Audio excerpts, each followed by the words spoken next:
opportunity is missed by most people because it's dressed in overalls and looks like a lot of work. I love that little sentence by Thomas Edison. So I'm going to have you again. Repeat after me this little phrase here if you can see it. Let's all do it together. Love what is so you can shift your energy to something better. So where are you right now in this practice? So there's a wonderful formula by Robert Resnick, who's a psychotherapist. And he said E plus R equals O. E equals event, R is response, and O is outcome. So we have various experiences and events that happen in our life.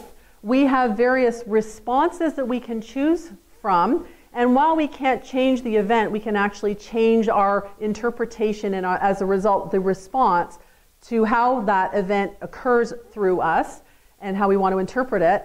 And then as a result of that, that can change the outcome. So let me give you an example on different levels of responses. When 4 years ago, I'd had an issue with my foot.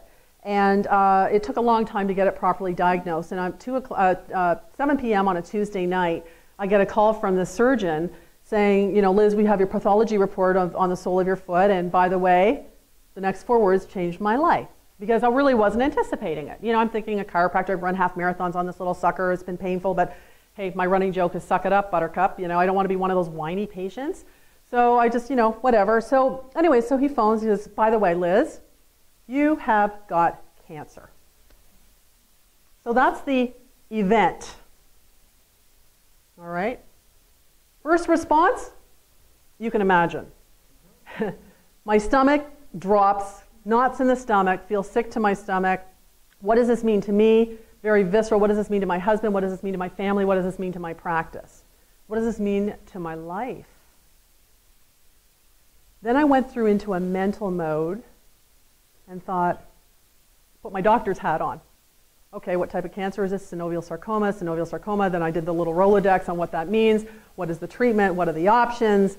Okay, the treatment is so far that they'll cut the tumor out. They'll excise the tumor. They need to get 2 centimeters around the margin of the tumor. The tumor has grown between the bones of my foot. How thick is your foot? 2 centimeters around a margin of a tumor that's gone through your foot. That's pretty obvious as to what was happening there. So I went through all that. Still, stomach was a little rolling, a little bit upset, obviously. Sat in my study and I went, wow, you know, I recognize that if I go down this road, I already know what the outcomes are going to be. It's not okay for me. I need to start changing my response to what's going on. And as I was looking in my library, I saw a book, Biology of Belief by Bruce Lipton, who's absolutely brilliant. And one of the things he teaches us is that cells can only be in one of 2 states at any one point in time. We are either in growth and repair, or we are in stress and fear. Which would you prefer to be? Which is going to be conducive to healing? So that night I really centered myself and said, okay, Liz, this is a huge opportunity for you to practice what you preach. I was practicing what I preached within the office, but not outside the office. I was not living in accordance to my genetics. I was breaking some of the rules, you know, lack of sleep, you know, there was stress levels, a lot of choices that I was making that were not the best choices or not the optimum choices that I should have been making. And I had the pebble in my shoe telling me that. I just refused to listen to the feedback that I was getting from both my foot and the universe and from friends and from a number of people.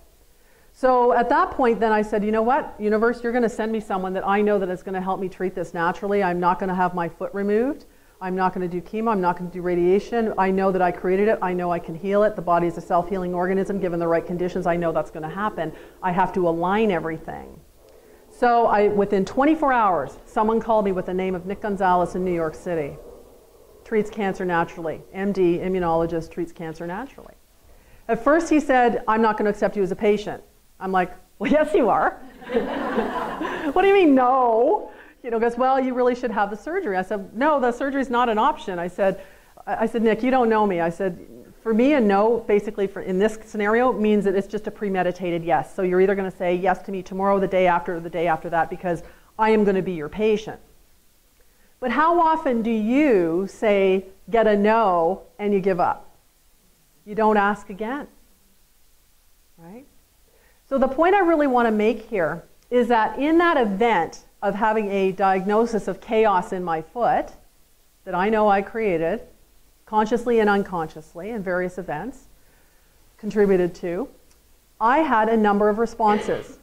And each one of those responses changed the outcome. So how many of you could start looking at your responses and say, you know what, I can probably find a better response that's going to be more workable for me, that's going to change my outcome?